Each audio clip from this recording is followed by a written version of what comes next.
क्या वाकई में संजय गांधी को खुश करने के लिए इंदिरा गांधी ने जबरन लोगों की नसबंदी करवाकर उन्हें नपुंसक बनवा दिया था? और क्या ये सच है कि इंदिरा गांधी ने पंजाब के पवित्र गोल्डन टेम्पल पर गोली और टैंक चढ़वाकर सिखों की धार्मिक भावनाओं को कुचल डाला था? और क्या सचमुच इंदिरा गांधी को उनके ही पार्टी के कई लोग गूंगी गुड़िया बोलकर चिढ़ाया करते थे? और क्या सचमुच इंदिरा गांधी ने सत्ता के लालच में आकर जबरदस्ती देश में इमरजेंसी लगाकर लाखों बेगुनाह लोगों को रातों रात जेल में ठूस दिया था? और क्या वाकई में 1971 के युद्ध के दौरान इंदिरा गांधी ने सीधे अमेरिका के राष्ट्रपति रिचर्ड निक्सन से लोहा लेकर पाकिस्तान के 93,000 सैनिकों को घुटने टेकने पर मजबूर कर दिया था? और क्या ये सच है कि ऑपरेशन ब्लू स्टार की वजह से ही इंदिरा गांधी को अपनी जान से हमेशा हमेशा के लिए हाथ धोना पड़ा था? इतिहास में इंदिरा गांधी की कहानी सिर्फ एक नेता के बनने की नहीं, बल्कि संघर्ष, अलगाव, परिवार की विरासत और सत्ता की सबसे बेरहम जंग की दास्तान है। 19 नवंबर 1917 को इलाहाबाद के मशहूर आनंद भवन में जब एक बच्ची का जन्म हुआ तो पूरे परिवार में खुशी का माहौल था। मोतीलाल नेहरू के इस आलीशान घर में पली बड़ी उस बच्ची का नाम रखा गया इंदिरा प्रियदर्शनी। पिता जवाहरलाल नेहरू देश के स्वतंत्रता संग्राम के सबसे बड़े चेहरों में से एक थे और दादा मोतीलाल नेहरू कानून और राजनीति के दिग्गज। लेकिन बाहर से जितनी चमक दमक इस परिवार की दिखती है, अंदर से इंदिरा का बचपन उतना ही अकेला और मुश्किलों से भरा हुआ था। बचपन के शुरुआती सालों से ही इंदिरा ने देखा कि उनके घर में हर समय पुलिस की रेड पड़ती थी। पिता और दादा अक्सर जेल में बंद रहते थे। घर का माहौल पढ़ाई लिखाई से ज्यादा राजनीतिक बैठकों और क्रांतियों से भरा हुआ था। मां कमला नेहरू लंबे समय से टीबी जैसी गंभीर बीमारी से जूझ रही थी। इंदिरा के पास न तो आम बच्चों की तरह खेलने के लिए दोस्त थे और न ही माता पिता का लगातार मिलने वाला प्यार। वो अक्सर आनंद भवन के बड़े बड़े कमरों में अकेले घूमते रहती थी। यही वो दौर था जब इंदिरा के अंदर एक बेहद सख्त और शांत व्यक्तित्व ने आकार लेना शुरू किया। वो बहुत कम बोलती थी, लेकिन हर चीज को बहुत गौर से देखती थी। उनकी पढ़ाई लिखाई भी किसी एक स्कूल या कॉलेज में टिक कर नहीं हो सकी। कभी शांति निकेतन में रविन्द्रनाथ टैगोर के पास पढ़ी तो कभी स्विट्जरलैंड और इंग्लैंड के ऑक्सफोर्ड विश्वविद्यालय में शिक्षा ली। लेकिन पढ़ाई से ज्यादा उनका ध्यान अपनी माँ की गिरती सेहत पर रहता था। स्विट्जरलैंड के सेनेटोरियम में अपनी माँ कमला नेहरू को तड़पते और धीरे धीरे दम तोड़ते देखना इंदिरा के जीवन का सबसे बड़ा सदमा था। 1936 में जब कमला नेहरू का निधन हुआ तो इंदिरा पूरे तरीके से अकेले पड़ गई। पिता जेल में या राजनीतिक दौरों पर रहते थे, दादा का साया पहले ही उठ चुका था और माँ भी चली गई थी। इसी अकेलेपन और गम के दौर में इंदिरा की जिंदगी में एक ऐसे शख्स की एंट्री हुई जिसका नाम था फिरोज गांधी। फिरोज नेहरू परिवार के बेहद करीबी थे और स्वतंत्रता आंदोलन में बढ़ चढ़कर हिस्सा ले रहे थे। स्विट्जरलैंड में कमला नेहरू की बीमारी के दौरान फिरोज ने जिस तरह से उनकी सेवा की थी, उसने इंदिरा के दिल में फिरोज के लिए एक खास जगह बना दी थी। लंदन में पढ़ाई के दौरान दोनों की मुलाकातें बढ़ने लगी।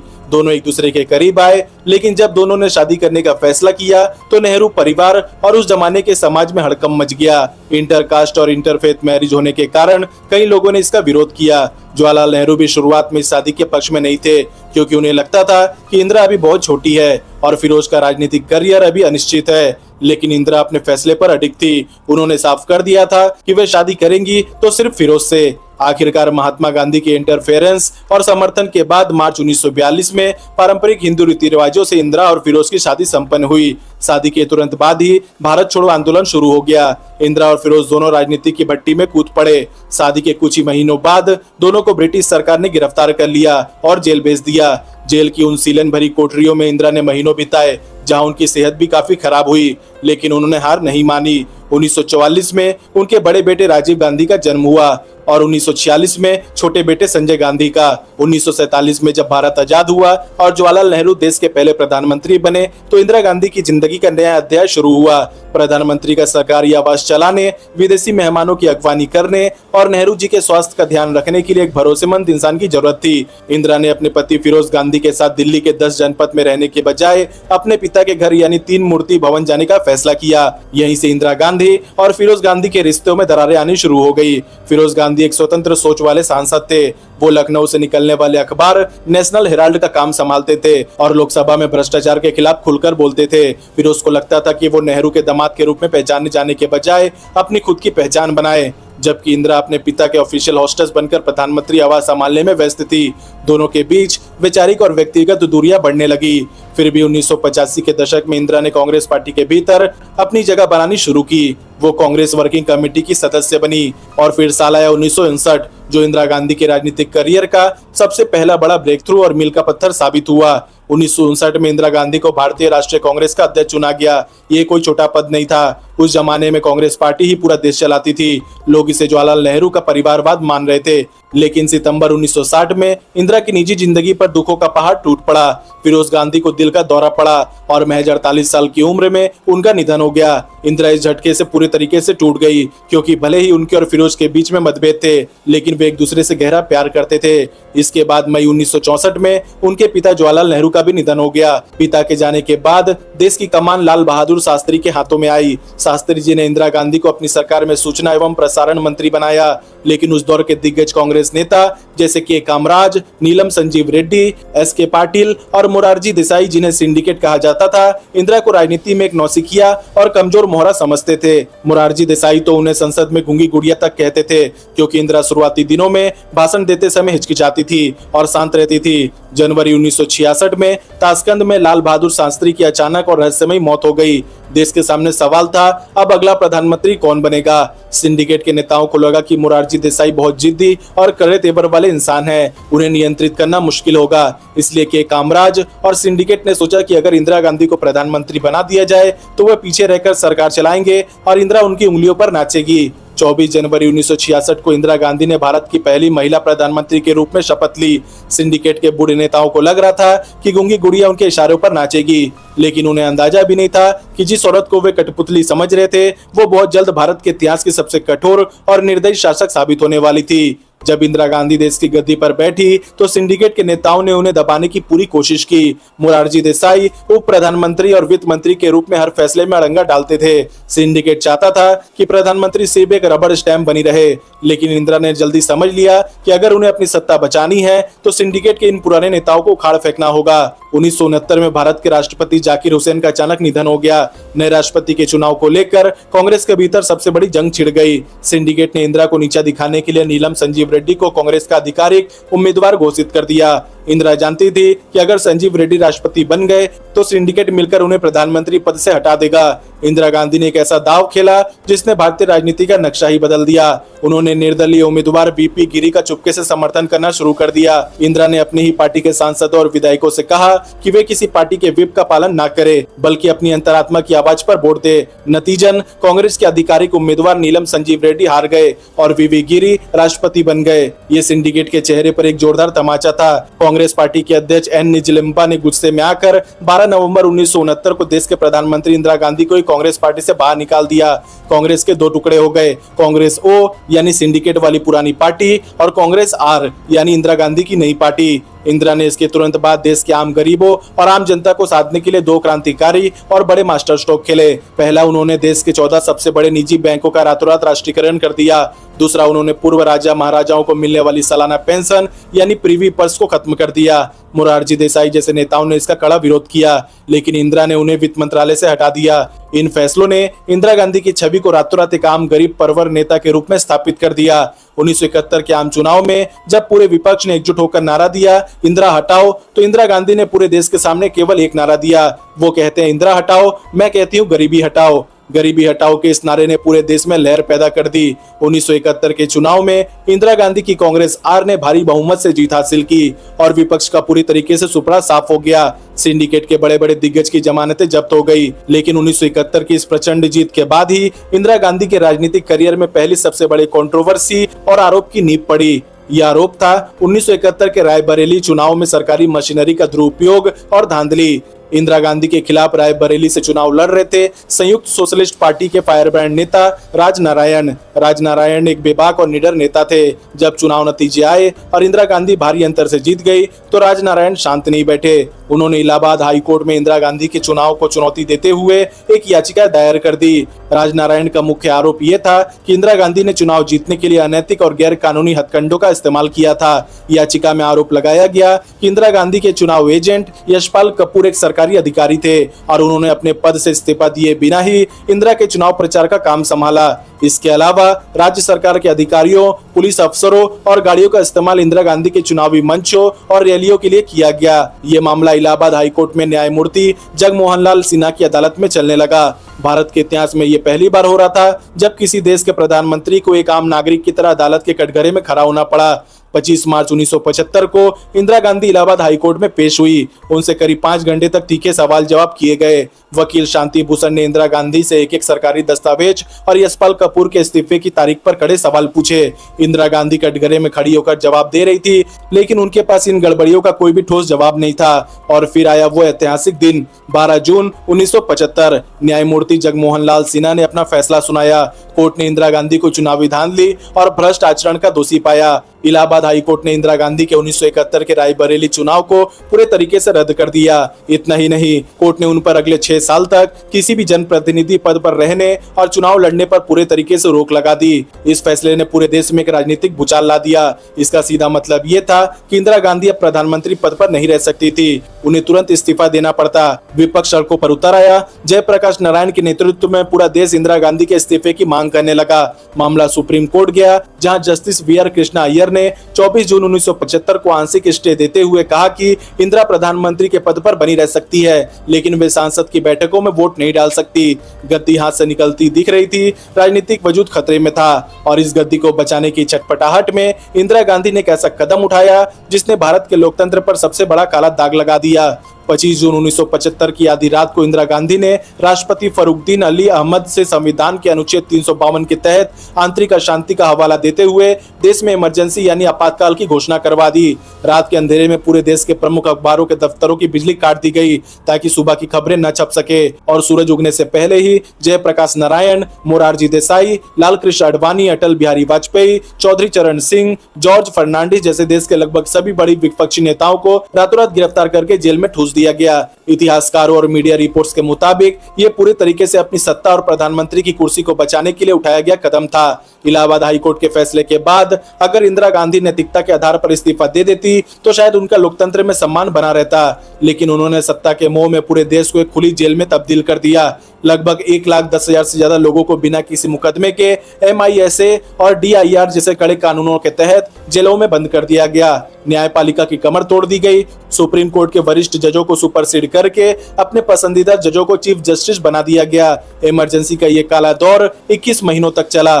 देश भर में भय और खौफ का माहौल था। संसद की ताकत खत्म कर दी गई थी और सारे फैसले केवल प्रधानमंत्री आवाज से हो रहे थे। लेकिन इमरजेंसी के इस काले दौर के दौरान केवल इंदिरा गांधी अकेले सत्ता नहीं चला रही थी। बैकग्राउंड में एक और चेहरा उभर कर आ रहा था जो बिना किसी संवैधानिक पद के देश का सबसे ताकतवर और खौफनाक इंसान बन चुका था। इंदिरा गांधी का छोटा बेटा संजय गांधी। इमरजेंसी के दौरान इंदिरा गांधी का दूसरा सबसे बड़ा विवाद और दमनकारी पहलू सामने आया। संजय गांधी की असीमित तानाशाही और जबरन नसबंदी अभियान। संजय गांधी इंदिरा गांधी के छोटे बेटे थे। वो बेहद जिद्दी, आक्रामक और उतावले स्वभाव के माने जाते थे। इमरजेंसी लागू होते ही संजय गांधी बिना किसी सरकारी या संवैधानिक पद के देश के वास्तविक शासक बन बैठे। कैबिनेट मंत्री, मुख्यमंत्री और बड़े बड़े नौकरशाह संजय गांधी के सामने हाथ जोड़े खड़े रहते थे। संजय गांधी ने देश के प्रगति के नाम पर अपना एक 5 पॉइंट प्रोग्राम शुरू किया, जिसमें सबसे प्रमुख 2 चीजें थी, जनसंख्या नियंत्रण के लिए नसबंदी और दिल्ली का सौंदर्यीकरण। संजय गांधी के इस सपने को पूरा करने के लिए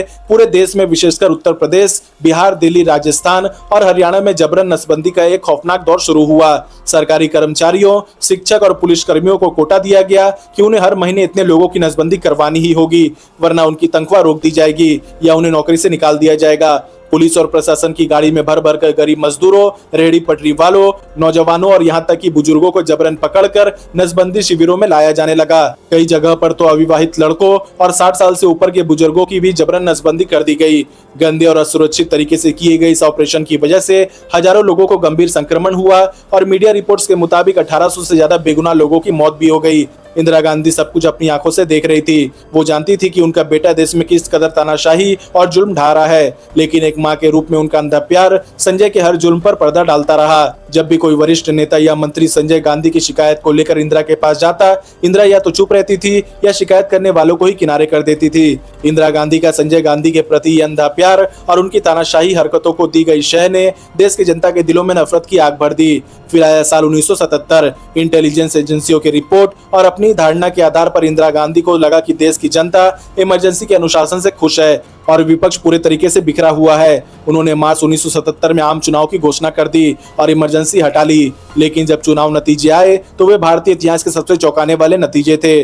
देश की जनता ने इमरजेंसी, जबरन नसबंदी और तानाशाही का ऐसा बदला लिया कि कांग्रेस पार्टी का सूपड़ा साफ हो गया। आजादी के बाद पहली बार केंद्र में गैर कांग्रेसी सरकार बनी और मोरारजी देसाई के नेतृत्व में जनता पार्टी की सरकार सत्ता में आई। जनता पार्टी सरकार ने सत्ता में आते ही इंदिरा गांधी और संजय गांधी के खिलाफ जांच आयोग बिठा दिया, शाह कमीशन। इंदिरा गांधी को जेल भेजने की तैयारियां शुरू हो गई, लेकिन जनता पार्टी की सरकार आपसी फूट, अंतरकलह और बदले की राजनीति में इतनी अंधी हो गई कि उसने इंदिरा गांधी को अक्टूबर 1977 में बेहद नाटकीय तरीके से गिरफ्तार कर लिया। जब पुलिस इंदिरा गांधी को गिरफ्तार करने उनके घर पहुंची तो इंदिरा गांधी ने बड़ी होशियारी से इसे एक राजनीतिक नाटक में बदल दिया।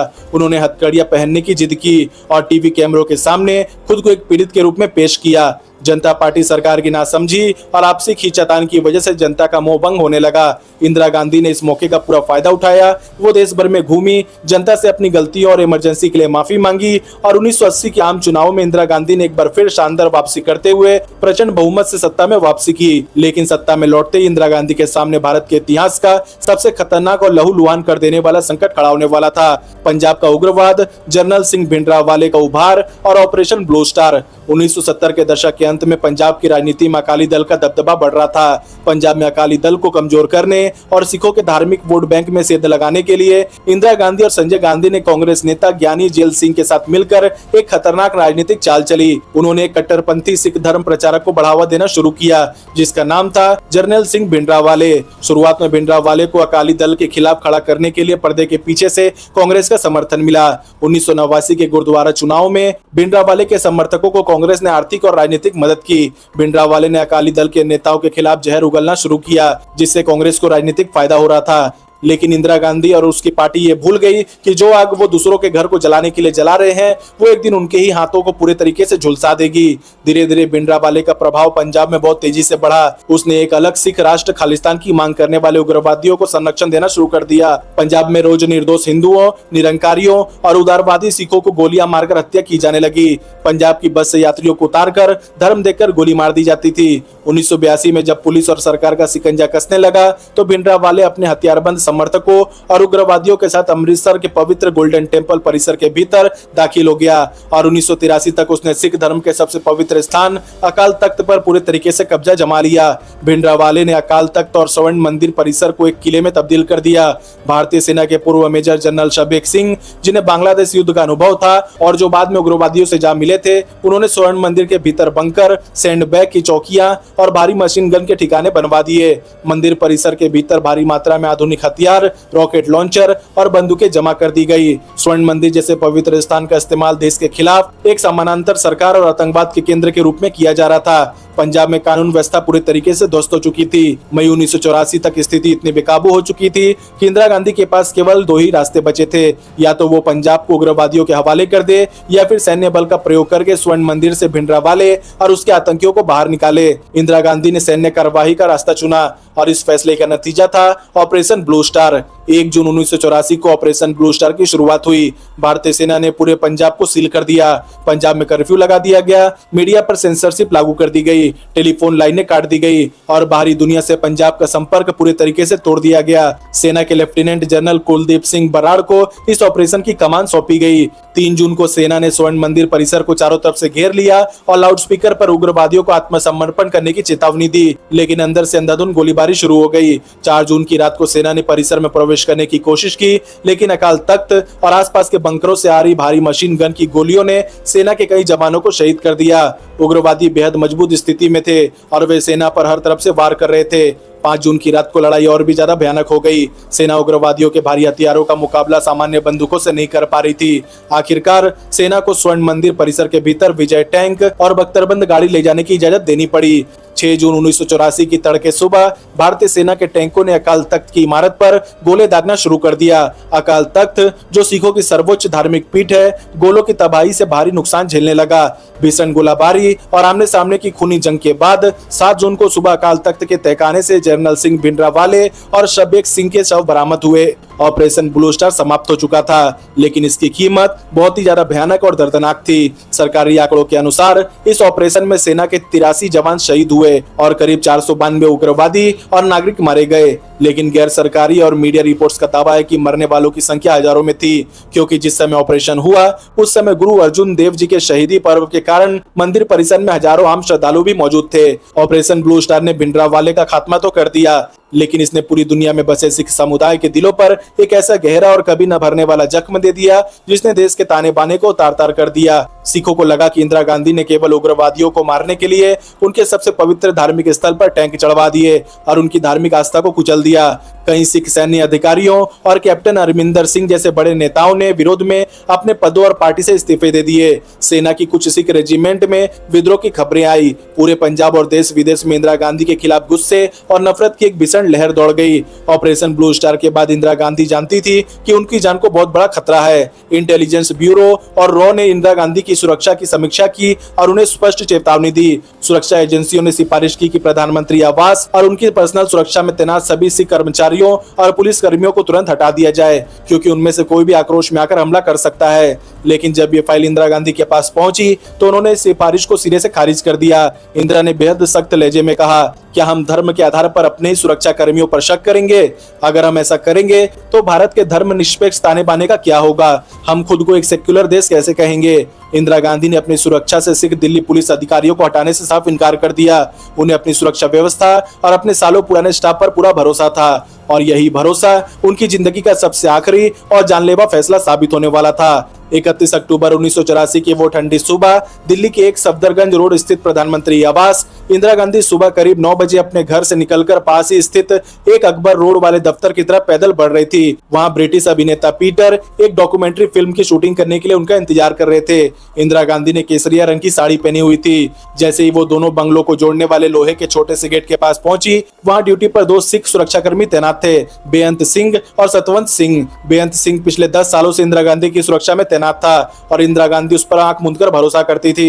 इंदिरा गांधी ने मुस्कुराते हुए बेअंत सिंह को नमस्ते कहा, पर बेअंत सिंह ने कोई जवाब नहीं दिया। उसने तुरंत अपनी सर्विस रिवॉल्वर निकाली और इंदिरा गांधी पर पॉइंट ब्लैंक रेंज से 3 गोलियां चला दी। इंदिरा गांधी जमीन पर गिर पड़ी। इसके तुरंत बाद पास खड़े सतवंत सिंह ने अपनी स्टेन गन से जमीन पर तड़प रहे इंदिरा गांधी के शरीर में 25 से ज्यादा गोलियां उतार दी। पूरा कंपाउंड गोलियों की गूंज से कांप उठा। 31 गोलियां इंदिरा गांधी के शरीर में धंस चुकी थी। इंदिरा गांधी खून से लथपथ होकर बेहोश पड़ी थी। इंदिरा गांधी को तुरंत एम्स अस्पताल ले जाया गया, जहां डॉक्टरों ने घंटों तक उनके शरीर से गोलियां निकालने और सांसें वापस लाने की नाकाम कोशिश की। दोपहर 2:20 पर डॉक्टरों ने औपचारिक रूप से देश के प्रधानमंत्री इंदिरा गांधी की मौत की घोषणा कर दी। आयरन लेडी, जिसने देश पर 15 सालों तक राज किया, जिसने दुनिया के नक्शे को बदलकर पाकिस्तान के 2 टुकड़े कर दिए थे, जिसने देश में तानाशाही की हदें पार कर दी थी, उसका अंत बेहद खौफनाक और दर्दनाक तरीके से उसी के अपने ही बॉडीगार्ड के हाथों हुआ। लेकिन सवाल ये उठता है कि क्या इंदिरा गांधी सिर्फ एक क्रूर, सत्ता की भूखी और तनाशाह नेता थी, जैसा कि उनके खिलाफ इन 3 प्रमुख विवादों, इमरजेंसी, जबरन नसबंदी और ऑपरेशन ब्लू स्टार में दिखाया जाता है? क्या उनकी जिंदगी के उन पन्नों को नजरअंदाज किया जा सकता है जहां उन्होंने देश के वजूद, उनकी सुरक्षा और गरीबी के हक के लिए अपनी जान तक की बाजी लगा दी थी? इतिहास में कोई भी इंसान पूरे तरीके से सफेद या काला नहीं होता। अब वक्त आ गया है कि इंदिरा गांधी की कहानी के उन 3 दूसरे पहलुओं को देखा जाए, जहां वो एक तानाशाह नहीं बल्कि अंतर्राष्ट्रीय साजिशों, आंतरिक गद्दारियों और भारत की संप्रभुता को बचाने के लिए लड़ती हुई एक महान और दूरदर्शी ब्रेव विमेन दिखाई देती है। जब 1966 में इंदिरा गांधी देश की प्रधानमंत्री बनी थी, तब पूरी दुनिया और देश के बड़े बड़े राजनीतिक पंडितों ने उनका मजाक उड़ाया था। मोरारजी देसाई और सिंडिकेट के बूढ़े नेताओं को लगता था कि इंदिरा गांधी एक कमजोर, डरी हुई और नासमझ औरत है, जिन्हें वे आसानी से अपनी उंगलियों पर नचा सकेंगे। सिंडिकेट के नेता इंदिरा गांधी को गूंगी गुड़िया कहकर बुलाते थे। वे चाहते थे कि देश के सारे बड़े प्रशासनिक फैसले, कैबिनेट की नियुक्तियां और नीतियां वे खुद तय करे और इंदिरा गांधी केवल उन दस्तावेजों पर बिना सवाल पूछे दस्तखत करती रहे। लेकिन उन नेताओं ने इंदिरा गांधी के भीतर छुपे उस शेरनी को नहीं पहचाना था, जिसने बचपन में ही अपनी मां को तड़पते देखा था, जेल की सलाखें काटी थी और अपने पिता के साथ राजनीति के सबसे जहरीले पाठ को पढ़े थे।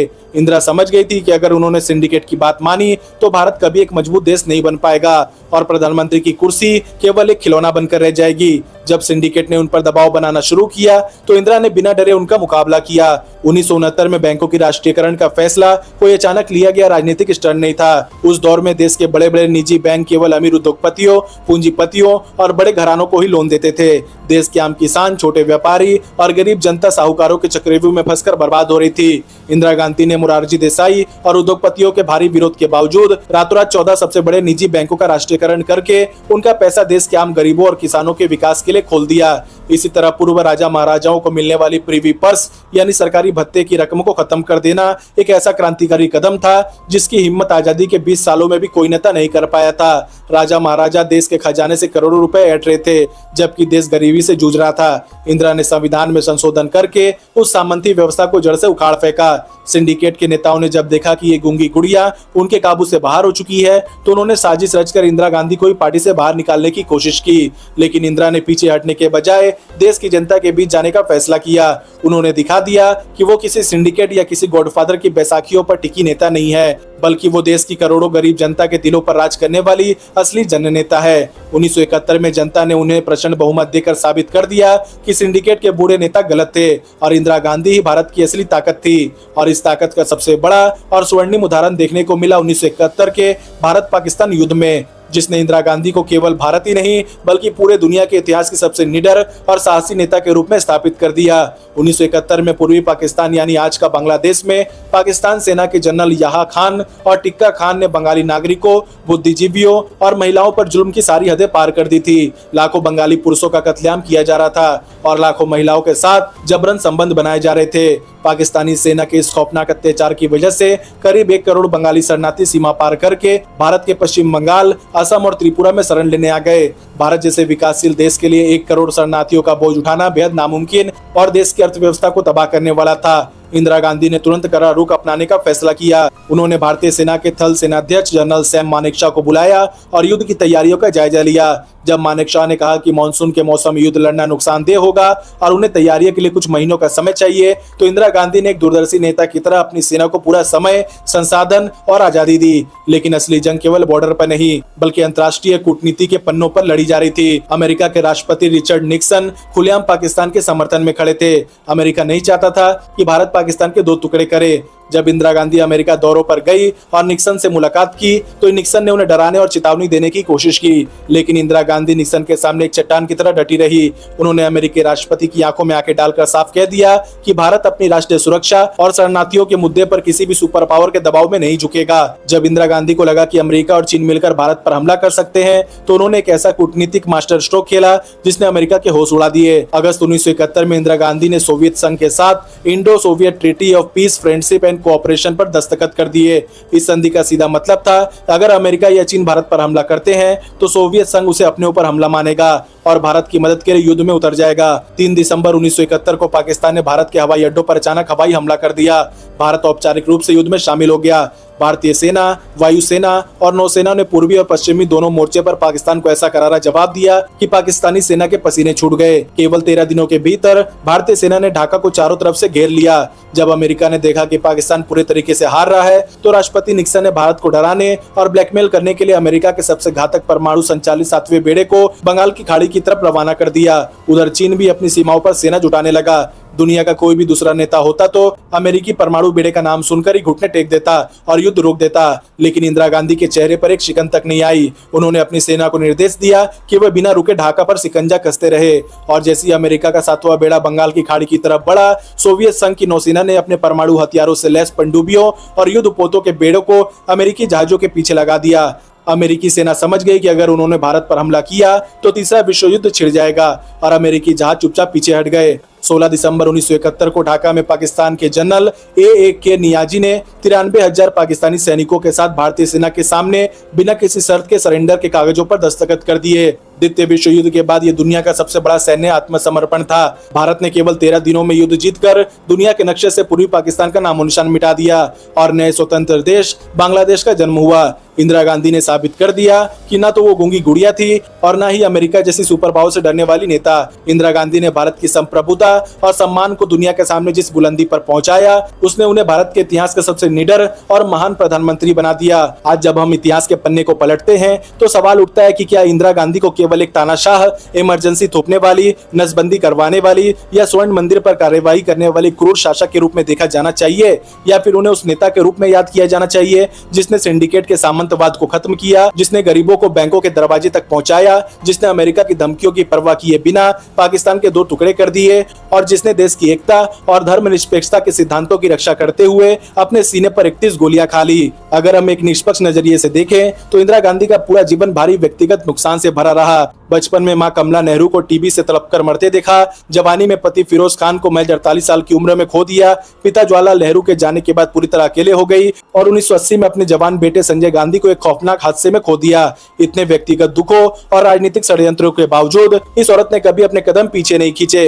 उन्होंने देश की अखंडता के लिए अपने परिवार, अपनी प्रतिष्ठा और अंततः अपनी जान की कुर्बानी दे दी। आज 2026 में इंदिरा गांधी की छवि 2 खेमों में बटी हुई है। एक तरफ उनका विरोधी खेमा उन्हें इमरजेंसी की तानाशाह, लोकतंत्र का गला घोटने वाली और पंजाब संकट की जिम्मेदार के रूप में देखता है, तो वहीं दूसरी तरफ उनका समर्थक खेमा और देश का एक बड़ा वर्ग उन्हें आयरन लेडी, 1971 के युद्ध की महान नायिका और देश की सुरक्षा के लिए अपनी जान न्यौछावर करने वाली एक अमर शहीद के रूप में याद करता है। इंदिरा गांधी का जीवन हमें सिखाता है कि सत्ता की राजनीति बेहद बेरहम होती है। वहां न तो कोई हमेशा के लिए दोस्त होता है और न ही दुश्मन। वहां लिए गए एक सही फैसले का इनाम देश की ऐतिहासिक जीत के रूप में मिलता है, तो वहीं एक गलत फैसले की कीमत अपने ही खून से चुकानी पड़ती है।